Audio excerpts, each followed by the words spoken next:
कुम्मनदास जी बोले जे द्वापर ना है कलयुग है, सोटा पढ़ेंगे तुम पढ़ेंगे मुंह कहा समाचार जाओ जय जय पिट गए हो। ठाकुर जी पिट गए। ठाकुर जी बोले ना पिटेंगे तो ना हम, खैर इतनी तो हमारी अभ्यास है चोरी को, लेकिन अकेला ना जाऊंगा, तू चले तो चले।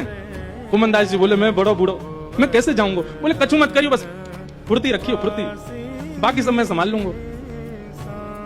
बड़ी प्यारी कथा है। इस कलिकाल में ठाकुर जी शयन को चले गए, सब दर्शनार्थी अपने अपने घर को, मंदिर परिसर के सब लोग अपने घर को चले गए। ठाकुर जी ने कुम्मनदास को इशारा कर दिया, बोले जैसे सब जाएं पीछे खिड़की पे आ जाइयो।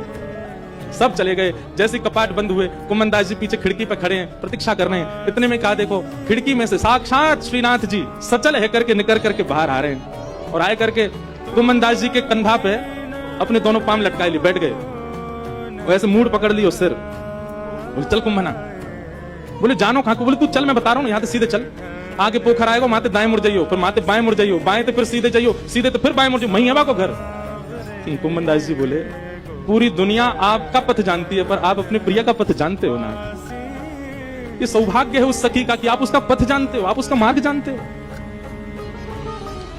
कुम्मनदास जी ने दोनों पांव पकड़े, छोटे से ठाकुर जी कंधा पे बैठे हैं और सब बता रहे हैं यहाँ तो मुड़ जा, यहाँ तो मुड़ जा, सीधा चल। अब देख जे आगोवा गोपी को घर, और छत से सीधे अंगना में पहुंचे, वहां देखी एक छींका पे मक्खन रखो। ठाकुर जी देख वो धरो। कुम्मना तू खड़े हो जाओ, मेरे पांव पकड़ लियो, देख या मक्खन खाएंगे हम। कुम्मनदास जी खड़े हैं और ठाकुर जी अभी तो लटका के पांव बैठे भाई, अब ठाकुर जी ने दोनों कंधान पे पांव धरे, सिर पकड़ करके धीरे धीरे उठे, छींका पकड़ लियो, और छींका में ठाकुर जी मक्खन निकाले और मक्खन निकाल के चाटे और प्रेम से पावे। कुम्मनदास जी बोले जय जय मैं हूं आया हूं संग में मुंह पे पवाए दो। अरे अरे मैं तो भूल ही गया, रुक जा, बड़ो जोर का मक्खन है। निकाल करके ठाकुर जी ने पायो, और जितनों जीव में आयो बाकी जो बच गयो ऐसे नीचे हाथ करके कुम्मन जल्दी मुंह खोल अपनो। अब कुम्मनदास जी मुंह खोले, ठाकुर जी आंख पे लगा में, नाक पे लगा में, और जैसे ही मुख में दियो है ठाकुर जी के हस्त कमल से मक्खन मुख में जाते ही कुम्मनदास जी तो मंत्र मुग्ध हो गए। कुम्मनदास जी के हाथ वाथ सब ढीले हो गए। ठाकुर जी बोले कुम्भना में गिर जाऊंगा, संभाल के पकड़।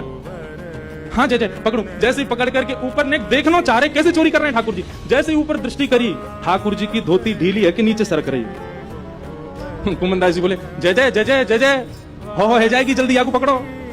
सोई ठाकुर जी ने 4 भुजा धारण करी, 2 भुजा से तो अपनी धोती पकड़ी और 2 भुजा से छींको पकड़ के खड़े हैं। कुम्मनदास जी बोले जय हो चतुर्भुज भगवान। शंख चक्र गदा पद्मधारी चतुर्भुज तो बहुत देखे, पर मक्खन चोरी कर, मक्खन हरण चतुर्भुज पहली बार देखे। बोलो मक्खन हरण चतुर्भुजनाथ की। 2 भुजा से धोती पकड़ के बैठे हैं, 2 भुजा से छींको पकड़ रखो है। चतुर्भुज रूप में ठाकुर जी प्रकट है गए। कुम्मनदास जी वह रूप को देख करके आनंदित है गए। पहले तो कुम्मनदास जी ने मक्खन पायो तो मंत्रमुग्ध है गए,